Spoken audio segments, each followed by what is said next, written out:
और पाकिस्तान के पूर्व प्रधानमंत्री नवाज शरीफ की बेटी और पीएमएल-एन की नेता मरियम नवाज ने इमरान पर निशाना साधा है। उन्होंने ट्वीट करके कहा कि पाकिस्तान के इतिहास के सबसे बुरे दौर का अंत हो गया है। हम ईश्वर के सामने अपना सिर झुकाते हैं और उनके मार्गदर्शन और सफलता के लिए प्रार्थना करते हैं, क्योंकि हम उस व्यक्ति द्वारा हमारी मातृभूमि को हुए नुकसान की भरपाई की एक कठिन यात्रा शुरू करने जा रहे हैं। वहीं अविश्वास प्रस्ताव पर वोटिंग के बाद संसद में मौजूद रहे इमरान की पार्टी के एकमात्र सांसद ने विपक्ष पर जमकर हमला बोला और इमरान खान का समर्थन किया।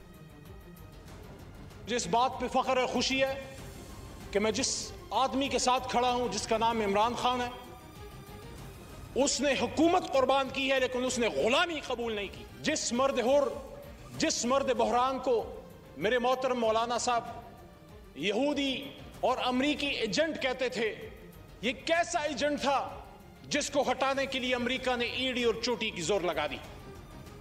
और अविश्वास प्रस्ताव पर वोटिंग से पहले नेशनल असेंबली के पूर्व स्पीकर ने इस्तीफा दे दिया और असद कैसर ने संसद में कहा कि सुप्रीम कोर्ट अपने दस्तावेज दिखाऊंगा। मैंने फैसला किया है कि मैं स्पीकर के ओहदे पे मजीद नहीं रह सकता और मैं अपने ओहदे से इस्तीफा देता हूं। मैंने अपनी जिंदगी का बहुत लंबा अरसा अपने लीडर इमरान खान के साथ गुजारा।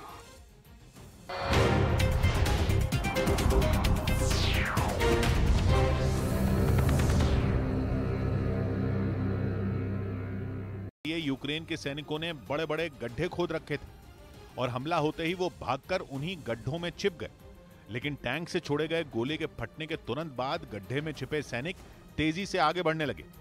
अभी वो थोड़ी दूर ही गए होंगे कि वहां दो और धमाके हुए।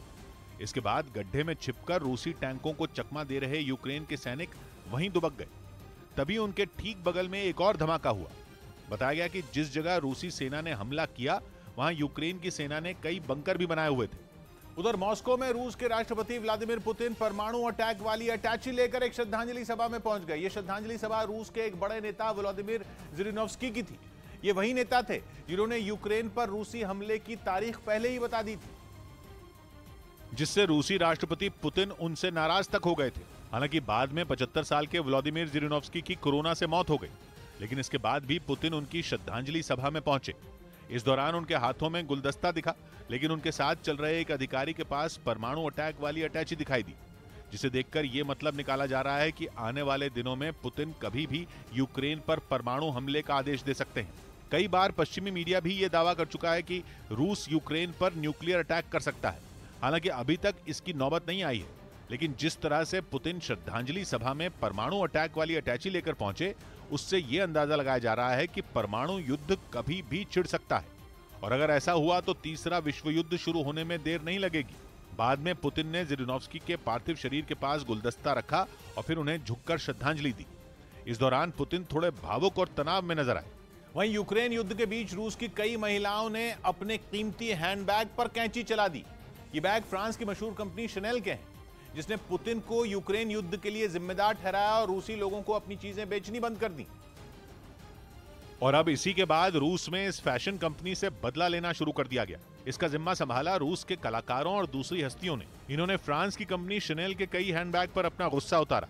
इसका एक वीडियो भी सामने आया जिसमें एक रूसी मॉडल अपना खूबसूरत हैंडबैग दिखाती नजर आई। इसके बाद उसने एक बड़ी कैंची उठाई और उससे बैग के 2 टुकड़े कर दिए। इसी तरह एक और वीडियो में एक महिला अपने हाथों में कैंची और इस फैशन कंपनी का हैंडबैग पकड़े दिखी। इसके बाद उन्होंने भी कैंची से बैग के टुकड़े टुकड़े कर दिए। बताया गया कि इन बैग की कीमत लाखों में है, लेकिन महंगे बैग पर कैंची फिराते वक्त इन महिलाओं के हाथ जरा भी नहीं कांपे। दावा है कि ऐसा कर इन सभी ने ये दिखाने की कोशिश की कि वो यूक्रेन मामले में पुतिन के साथ है। यूक्रेन के लुहांस्क में भीषण जंग जारी है। रूसी सेना के समर्थन से विद्रोही लुहांस्क के कई इलाकों पर धीरे धीरे कब्जा करने का दावा कर रहे हैं। इस बीच रूस की सेना ने वहां मौजूद यूक्रेन के एक सैन्य ठिकाने को निशाना बनाकर उस पर ताबड़तोड़ मिसाइल हमले किए। रूस ने इन हमलों से जुड़ा एक वीडियो भी जारी किया, जिसमें दिखा कि यूक्रेन के सैनिकों को टारगेट कर रूसी सेना ने एक के बाद एक कई मिसाइलें दागी। यही नहीं, इस वीडियो में रूस के सैनिक दुश्मन सेना पर बम बरसाते भी दिखाई दिए। रूस के इन हमलों की वजह से उस इलाके में चारों तरफ धुआं फैल गया।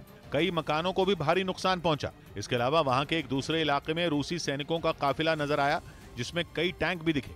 लुहांस्क में रूस के समर्थन वाले विद्रोही भी इस जंग में यूक्रेन को तबाह करने में जुटे हैं।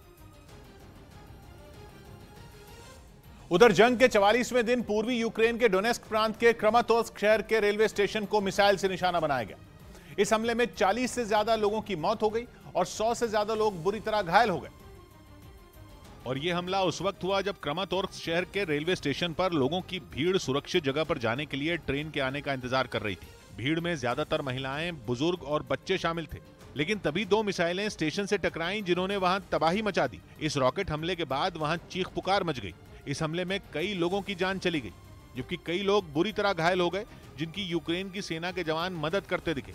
रेलवे स्टेशन से रॉकेट टकराने के बाद वहां काले धुएं का गुबार उठने लगा, जो आसपास के इलाके में फैलता दिखाई दिया। थोड़ी ही देर में वहां फायर ब्रिगेड की एक टीम पहुंचकर आग बुझाने में जुट गई। हमले के बाद की तस्वीरों ने तो लोगों को अंदर तक झकझोर कर रख दिया।